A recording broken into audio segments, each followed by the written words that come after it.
কবর হলো আখিরাতের প্রথম স্টেশন। কবরের এই স্টেশনে যদি মাফ পাওয়া যায়, সামনে যতগুলো স্টেশন পার হতে হবে সবগুলারে সহজ করে দিবে কে? আর কবরের স্টেশনে যদি গন্ডগোল লাগে, সামনে আরো গন্ডগোল আছে না নাই? বেশি না কম? এজন্য বিশ্বনবী বলতেন, আল কবর ইম্মা রাউদাতুম মিন রিয়াদিল জান্নাহ আও হুফরাতুম মিন হুফারিন নার। কবর হয়তো কারো জন্য জান্নাতের বাগান, কিংবা কারো জন্য জাহান্নামের গর্ত। আমরা আল্লাহর কাছে দোয়া করি, আল্লাহ আমাদের সকলের কবর গুলোরে জান্নাতের বাগান বানিয়ে দাও। এজন্য বিশ্বনবী সব সময় দোয়া করতেন, আল্লাহুম্মা ইন্না নাউযু বিকা মিন আযাবিল কবর। ও আল্লাহ, কবরের আযাব থেকে তুমি আমাদের বাঁচাও। পড়ে না আমিন। বিশ্বনবী বলতেন, আমি দেখেছি কবরের মধ্যে তোমাদেরকে প্রশ্ন করা হবে, কবরে তোমাদের পরীক্ষা নেওয়া হবে। পুরো দুনিয়াটাই যেমনি পরীক্ষা, আখিরাতের প্রথম স্টেশন কবরেও পরীক্ষা আছে না নাই? প্রশ্ন আছে না নাই? কয়টা? জোরে বলেন। মুমিনদের জন্য 4টা, কাফিরদের জন্য 3টা। ভালো করে জানেন, চিল্লায় বলেন, মুমিনদের জন্য কয়টা, কাফিরদের কয়টা? প্রশ্নপত্র ফাঁস করে দিছে কে? কথা কন। এরপরও যদি ফেল করি, দোষ কার? দোষ আমাদের, আমাদের দোষ। কবর দেওয়ার পরে 40 কদম যখন আত্মীয়রা চলে যায়, 2জন ফেরেশতা আসবে, বসাবে। এই ঘটনাটা আমারও ঘটবে, আপনারও ঘটবে, বিশ্বাস হয়? প্রস্তুত আছেন তো? বসিয়ে দেয়া হবে। মুমিন বান্দাকে প্রথম প্রশ্ন করবে, আমার রব্বুক, তোর রবের নাম কি? মুমিন বান্দা বলিষ্ঠ কণ্ঠে বলে দিবে, আল্লাহ আমারে রব, এই রবি আমার সব। পড়ে, আল্লাহ আমারে রব, এই রবি আমার সব। পড়ে না আমিন? আমরা যেন আল্লাহ বলিষ্ঠ কণ্ঠে বলতে পারি, আল্লাহ আমার রব, তুমি কবুল করো। পড়ে না আমিন? প্রথম প্রশ্ন খালাস। দ্বিতীয় প্রশ্ন, আমা দীনুক, তোর দিনের নাম কি, ধর্মের নাম কি? চিৎকার দিয়ে আমরা বলবো, আমাদের ধর্মের নাম। তৃতীয় প্রশ্ন করা হবে, মান হাযার রাজুল, দেখো তো এই লোকটারে চিনো কিনা, এই লোকটারে চিনা চিনা লাগে কিনা। আমরা বলবো, চিনি মানি, এই লোকের জন্য আমরা দুনিয়াতে সব করতে রাজি ছিলাম। এই লোকের জন্য আমরা দেহের প্রাণ ঢালা উচ্ছ্বাস ছিল আমাদের হৃদয়ে। আমাদের দেহের রক্তটুকু বিলিয়ে দিতে আমরা পৃথিবীর বুকে কুণ্ঠাবোধ করি নাই। চিল্লায় বলেন ঠিক কিনা? এই নবী আমাদের পেয়ারা নবী, চাঁদের চেয়েও সুন্দর তুমি, নবী আমার কামলিওয়ালা। চাঁদের চেয়ে সুন্দর তুমি, নবী আমার কামলিওয়ালা। দু জাহানের বাদশা তুমি, প্যারা নবী সাল্লে আলা।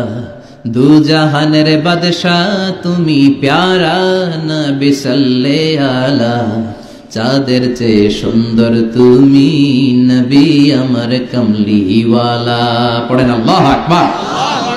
আমরা বলবো, এটা আমাদের কামলিওয়ালা নবী।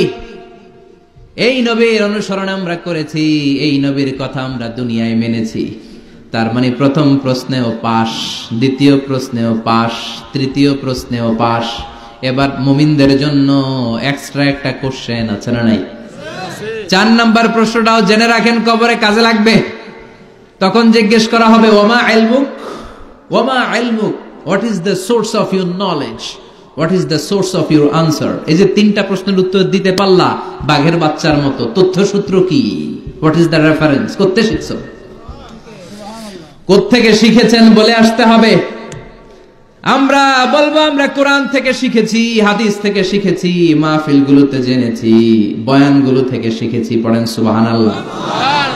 4টা প্রশ্নের উত্তর যখন আপনি দিয়ে দিবেন, ফেরেশতারা বলবে, আহলান ওয়া সাহলান, কংগ্রাচুলেশন। কি বলবে? আহলান ওয়া সাহলান, মানে কংগ্রাচুলেশন, খোশ আমদেদ, খোশ আমদেদ, খোশ আমদেদ। ওয়ায়ুফসাহু লাহু কবরুহু 70 যিরান, কবরটারে 70 হাত লম্বা করে দেয়া হবে। ওয়ায়ুফতাহু লাহু বাবুন ইলাল জান্নাহ, জান্নাতের দিকে একটা দরজা সেট করে দেয়া হবে। ওই জায়গা দিয়ে, দরজা দিয়ে জান্নাতের এয়ার কন্ডিশনের ঘরগুলো থেকে ঠান্ডা হিমেল বাতাস আর সুগন্ধ এসে কবরটারে আমোদ করে দিবে। ওয়ায়ুলবাসু মিন লিবাসিল জান্নাহ, জান্নাতের চমৎকার একটা পোশাক পরিয়ে দেয়া হবে। আর বলা হবে নাম কানাউমিল আরুস, বাসর রাতে বর যেমনি কনেকে নিয়ে আনন্দের ঘুম দেয়, তুমিও একটা ঘুম দাও। সুবহানাল্লাহ পড়েন। নাম কানাউমিল আরুস, বাসর রাতে বর যেমনি কনেকে নিয়ে ঘুমায়, ঘুমাও ঘুমাও। মধুর একটা ঘুম আপনার সেদিন হবে। ইসরাফিলের সিঙ্গার আওয়াজ ওই হুইসেল বাজার আগ পর্যন্ত ওই ঘুম কেউ আপনার ভাঙাতে পারবে না। আল্লাহ কবরের 4টা প্রশ্ন, এগুলোর সঠিক উত্তরে দিয়ে জান্নাতের পোশাক পরে আমরাও যেন ঘুমিয়ে থাকতে পারি তৌফিক দাও। আর জোরে পড়ে না আমিন। এবার নাস্তিকদের পালা, বামপন্থীদের পালা, রামপন্থীদের পালা, ইসলাম বিরোধীদের পালা, কোরআন বিরোধীদের পালা, নবী বিরোধীদের পালা। ওদের সামনে দুজন ফেরেশতা আসবে, আসওয়াদান আজরাকান। আসওয়াদান আজরাকান, নীলাভ চোখ, কালো গাত্রবর্ণের। নীলাভ চোখ, চোখগুলো নীল, গায়ের কালার হবে কালো। তাহলে কি ভয়ঙ্কর চেহারা হবে ফেরেশতা দুজনের। এসে বলবে ওঠ, বস। মার রব্বুক, তোর রবের নাম কি? কয় জানি না। কি কয়? জানি না। লা আদরি, আমি জানি না। আমি অমুক নেতার পিছনে পিছনে ঘুরতাম, খালি এটা মনে আছে। আমি মাও সেতুংকে নেতা মানতাম, আমি কার্ল মার্কসকে নেতা মানতাম, আমি নেতা খেতাদের পিছনে ঘুরতাম। রব কি, ইসলাম কি, দিন কি, কিচ্ছু আমি জানি না। মাফ চাই, জানি না। দ্বিতীয় প্রশ্ন, আমা দিন, উত্তর ধর্মের নাম কি? কয় আমার কোনো ধর্ম নাই, আমার কোনো ধর্ম নাই, আমি হলাম নাস্তিক। আমি কি? কথা বলেন, আমি কি? আমি এক প্যাকেটের বিরিয়ানির সন্ধান পাইলে শাহবাগের প্রজন্ম চত্বরে যায় ডান্স দিতাম। এরকম ডাকাইত আছে না নাই? আমার দিন, উত্তর ধর্ম কি? কয় জানি না, মাফসাই, আমি কিচ্ছু জানি না, ধর্ম টর্ম নাই আমার, আমি নাস্তিক। ফেরেশতারা বলবে ও তুমি নাস্তিক, দাঁড়াও আর একটা বাকি প্রশ্ন, এরপরে খেলা শুরু। ঠিক কিনা? 3 নাম্বার প্রশ্ন, ওমান হাদার রাজুল, এই লোকটাকে চিনো কিনা দেখো। নাস্তিক বলবে না চিনি না, তবে নাম শুনেছি, ওনার বিরুদ্ধে আমি ব্লগে লিখতাম। এরকম ব্লগার আছে না নাই? ওনার পারিবারিক জীবন নিয়ে আমি মানুষের মধ্যে সন্দেহ উস্কে দিতাম। ওনার পুত পবিত্র চরিত্রের ব্যাপারে আমি দুনিয়ার বুকে মন্দ কথা বলতাম। ওনারে আমি গালি দিতাম, আমি ছিলাম ওনার বিরুদ্ধ শক্তি, ওনার পক্ষের কোন শক্তি আমি ছিলাম না, আমি সব সময় ওনার বিপক্ষে ছিলাম। ফেরেশতারা বলবে হায় হায়, তুই তো 00, 100তে কত পাইছে? কথা কর। লা দারাইতা ওয়ালা তালাইতা, কিছুই পারলি না, তুই তো পোড়া কপাল। ফায়ুতরাকু মিন মাতারিক মিন হাদিদ, লোহার একটা হাতুড়ি থাকবে, এক হাতুড়ির বাড়িতে মাথাটা ছিন্ন বিচ্ছিন্ন হয়ে যাবে, দেহটা জমিনের মধ্যে ঢুকে যাবে।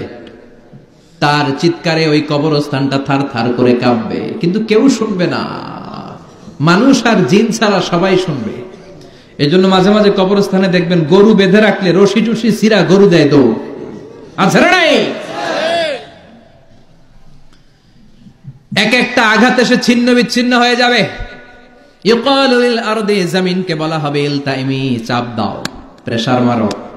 ফাতাখতালিফা আদলাউহু, দেহের এই পাজরগুলো, ডান দিকের পাজর বাম দিকে যাবে, বাম দিকের পাজর ডান দিকে আসবে, পুরো দেহটা পাউডার হয়ে যাবে।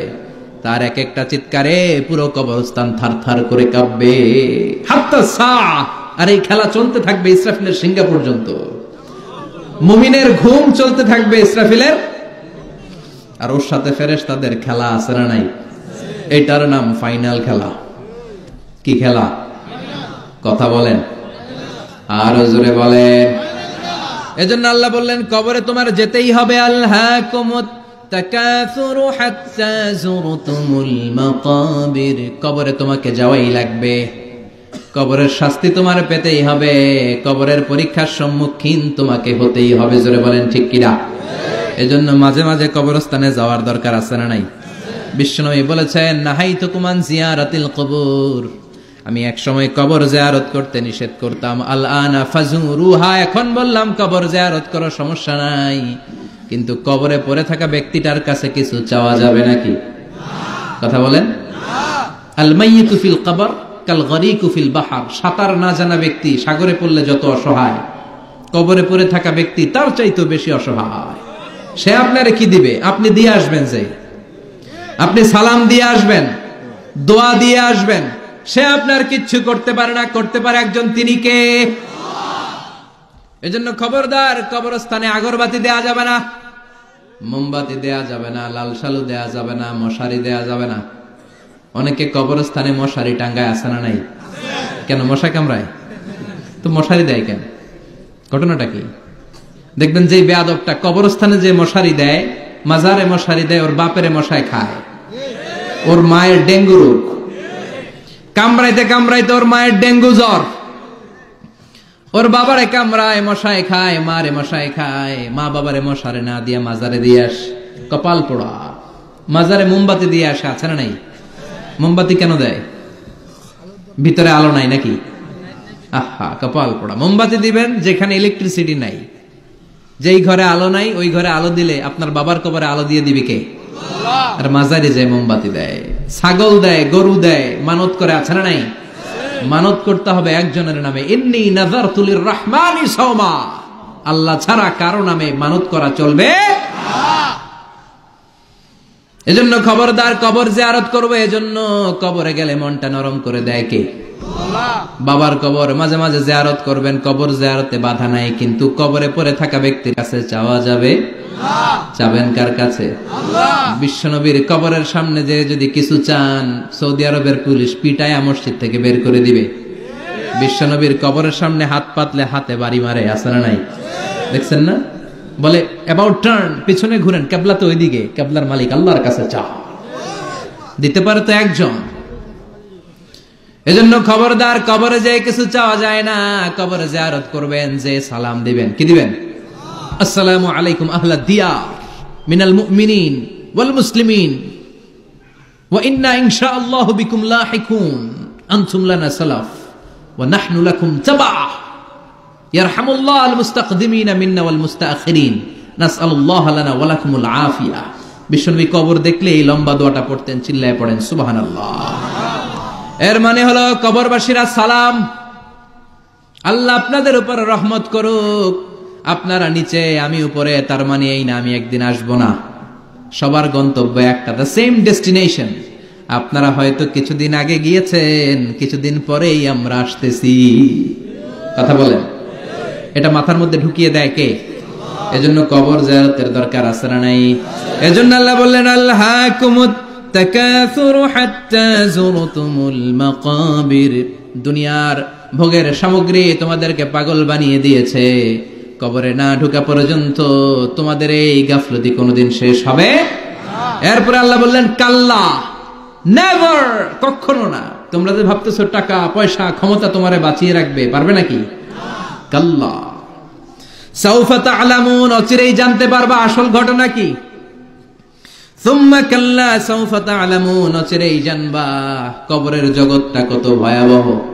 এজন্য বিশ্বনবী বলতেন প্রত্যেক নামাজি সালাম ফিরানোর আগে আল্লাহর কাছে চারটা জিনিস থেকে পানা চাবা কয়টা এক হলো কবরের আযাব দুই হলো জাহান্নামের আযাব তিন হলো দিন দুনিয়ার ফিতনা চার হলো দাজ্জালের ফিতনা বিশ্বনবী সালাম ফেরানোর আগে পড়তেন আল্লাহুম্মা ইন্না নাউযু বিকা মিন আযাবিল কবর ওয়া নাউযু বিকা মিন আযাবি জাহান্নাম ওয়া নাউযু বিকা মিন ফিতনাতিল মাহইয়া ওয়াল মামাত ওয়া নাউযু বিকা মিন ফিতনাতিল মাসীহিদ দাজ্জাল পড়েন আমিন এই দোয়াগুলো পড়ার দরকার আছে না নাই এরপর আল্লাহ বললেন কাল্লা লাউ তা'লামুনা ইলমাল ইয়াকিন যেদিন তুমি মৃত্যু নিজ চোখে দেখবা ওই দিন তোমার যে এক্সপেরিয়েন্স হবে ওয়াজ শুনে সেটা কোনোদিন হবে না ইয়াকিন তিন ধরনের একটা ইলমুল ইয়াকিন মরতে হবে এটা যখন জানি ইলমুল ইয়াকিন। এবার একদিন সামনে একজনের দেখলাম মরে গেছে, এটা হচ্ছে আইনুল ইয়াকিন, দেখলাম।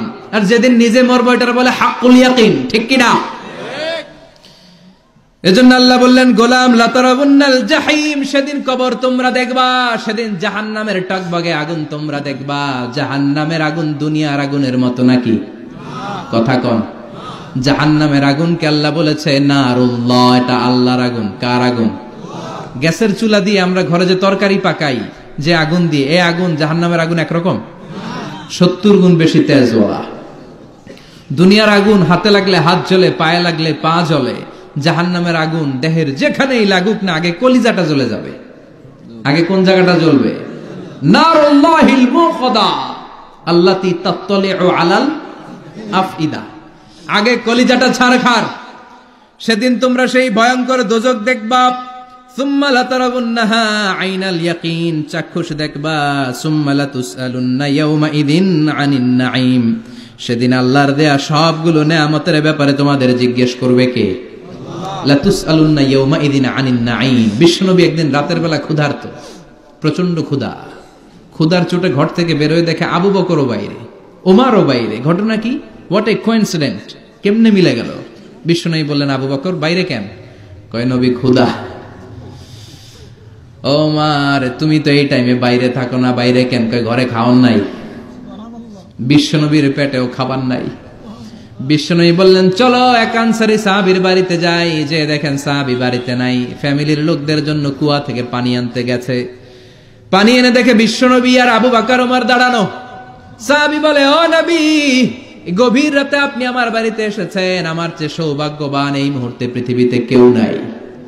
ও নবী, কি মেহমানদারি করব? বিশ্বনবী বললেন, যা আছে তাই নিয়ে আসো।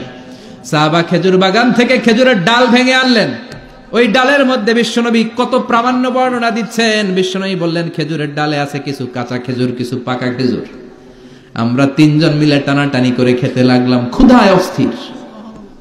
আমাদের সামনে ছাগল জবাই করা হলো, আগুনে ঝলসে গোশতগুলো দেয়া হলো, তিনজন মিলে ভাগ করে খেলাম। বললাম, আবু বকর এতক্ষণ ক্ষুধার্ত ছিলা, ক্ষুধা দিছিল কে? এখন তোমার পেটে ক্ষুধা আছে নাকি? কয় নাই। এই নিয়ামত তোমার দিল কে? সুম্মা লাতুসআলুন্না ইয়াউমাইযিন আনিন নাঈম। বিশ্বনবী বললেন, ও আবু বকর, এই যে নিয়ামত এই মাত্র খেলা, এই নিয়ামতের ব্যাপারেও তোমারে জিজ্ঞেস করবে কে? তাইলে প্রতিটি নিয়ামতের ব্যাপারে ইন দ্য ডে অফ জাজমেন্টে প্রশ্ন আছে না নাই? নিয়ামত আল্লাহ আমাদেরকে কম কম দিছে, তাই না? কথা কন, কথা কন। ঠিক যেই মুহূর্তে আমরা এখন সুস্থ, অসুস্থ হয়ে হসপিটালে পড়ে আছে না নাই? মৃত্যুর সাথে কঠিন পরিস্থিতিতে পড়ে আছে, এরকম আছে না নাই? এজন্য আল্লাহ বললেন, ওয়া ইন তাউদ্দু নি'মাতাল্লাহি লা তুহসুহা। এত নিয়ামত দিয়েছি, গুণে শেষ করা যাবে না। কিয়ামতের দিন এই নিয়ামতগুলোর ব্যাপারে পাই টু পাই আমাদের কাছে হিসাব চাইবে কে? কথা কন। 5টা বিষয়ের হিসাব চাইবে। নাম্বার 1, আন হায়াতিহি ফিমা আফনা। তোমার জীবনটাকে তুমি কোন কাজে লাগিয়েছো? এটা হচ্ছে কমন কোশ্চেন। কবরের প্রশ্ন আমাদের 4টা, আর কিয়ামতের ময়দানে কয়টা? কথা কন। নাম্বার 1, জীবন দিয়েছে, জীবন কোন কাজে লাগিয়েছো? নাম্বার 2, জীবনে যে যৌবন আছে, যৌবনটারে কোন কাজে লাগিয়েছো? ঠিক কিনা? যৌবনের ইবাদত আল্লাহর কাছে বড় প্রিয়। যুবক যারা নামাজ পড়ে, বুড়ো হলে নামাজ পড়তে না পারলেও আমল নামায় নামাজের সওয়াব দিবে কে? সুবহানাল্লাহ কইবেন না? পেনশন স্কিম, এটা কি বলে? After service appreciation. 30 বছর গভর্নমেন্ট জব করার পরে বয়স হচ্ছে 60, আর করতে পারেন না, তখন একটা বান্ডেল, এক বান্ডেল টাকা আপনারে দিয়ে দিবে। Pension scheme. জাতিকে সাথ দিয়েছেন, এখন পারেন না, তারপরেও টাকা আছে না নাই? এটাকে বলে আফটার সার্ভিস অ্যাপ্রিসিয়েশন। এত সার্ভিস যে দিয়েছেন, অ্যাপ্রিসিয়েশন। এজন্য যুবক যারা এখন নামাজ পড়ো, ইসলামের পক্ষে থাকো, বুড়ো বয়সে কোমরে ব্যথার কারণে নামাজ পড়তে না পারলেও পেনশনের মতো আমল নামায় সওয়াব দিবে কে? আবার 7 শ্রেণীর ব্যক্তিকে কিয়ামতের ময়দানে রব্বুল আলামিন আরশের নিচে ছায়া দিবেন। ওই 7 শ্রেণীর মধ্যে যুবক শ্রেণী একটা আছে, যে যুবক তার যৌবনে আল্লাহর ইবাদত করেছে। পড়েন সুবহানাল্লাহ। যৌবনটা আল্লাহর ইবাদতে কাটিয়েছে, তার জন্য স্পেশাল আল্লাহর আরশের নিচে ছায়া আছে না নাই? এই 7 শ্রেণীর মধ্যে 2 শ্রেণীর যুবক। একটা হচ্ছে যে যুবক বয়সে ইবাদত করেছে, আরেকটা হচ্ছে যে যুবক কোন মেয়ের সাথে পাপ কাজের অফার পেয়েও বলেছে ইন্নী আখাফুল্লাহ, নিশ্চয় আমি ভয় পাই একজনকে, তিনি কে? চিল্লায় বলেন কে? যাদের হৃদয়ে আছে আল্লাহর ভয়, তারা কবু পথ ভুলে যায় না। আল্লাহর প্রেম ছাড়া এই দুনিয়ায় কারো কাছে কোনো কিছু চায় না। রাতের আধারে যারা সেজদাতে রয়, দু চোখের শ্রুতে নদী যেন বয়। ছলনার হাতছানি যতই ডাকুক, পেছনে ফিরেও সে তাকায় না। যাদের হৃদয়ে আছে আল্লাহর ভয়, তারা কবু পথ ভুলে যায় না। ঠিক কিনা? আল্লাহর ভয় অন্তরে থাকার দরকার আছে না নাই? এজন্য এই 5টা প্রশ্নের উত্তর না দিয়ে কোন বনি আদম কিয়ামতের দিন পা নাড়াতে পারবে? আল্লাহ আমরা যেন প্রশ্নগুলোর উত্তর সঠিকভাবে দিতে পারি, তুমি তৌফিক দাও। এজন্য দুনিয়ার মোহে পড়ে থাকা যাবে না, কবরের চিন্তা থাকার দরকার আছে না নাই? কবর নিয়ে ভাবতে হবে। কবর is a reminder for every মুসলিম। এই কবর গ্রেভিয়ার্ড, কবরস্থানগুলো আমাদের জন্য রিমাইন্ডার। প্রতিদিন অ্যানাউন্স হয় অমুক এলাকার অমুক ভাই আমাদের মধ্যে দুনিয়ায় নাই, তারপরও আমাদের টনক নড়ে না। ঠিক কিনা? এজন্য আল্লাহ বলেছেন আলহাকুমুত তাকাসুর, তোদের টনক নড়বে না হাত্তা যুরতুমুল মাকাবির, যতদিন না তোমরা কবরের ভেতরে না ঢুকবে। আমরা যেন কবরের প্রশ্নের জন্য প্রস্তুতি নিতে পারি, কবরের জন্য প্রিপেয়ার্ড থাকতে পারি। আল্লাহ তুমি তৌফিক দাও। আর জোরে পড়েন আমিন। আখিরাতের প্রশ্নগুলো যেন আমরা সুন্দর করে উত্তর করে জান্নাতের অধিকারী হতে পারি। আল্লাহ তুমি তৌফিক দাও। আর জোরে পড়েন।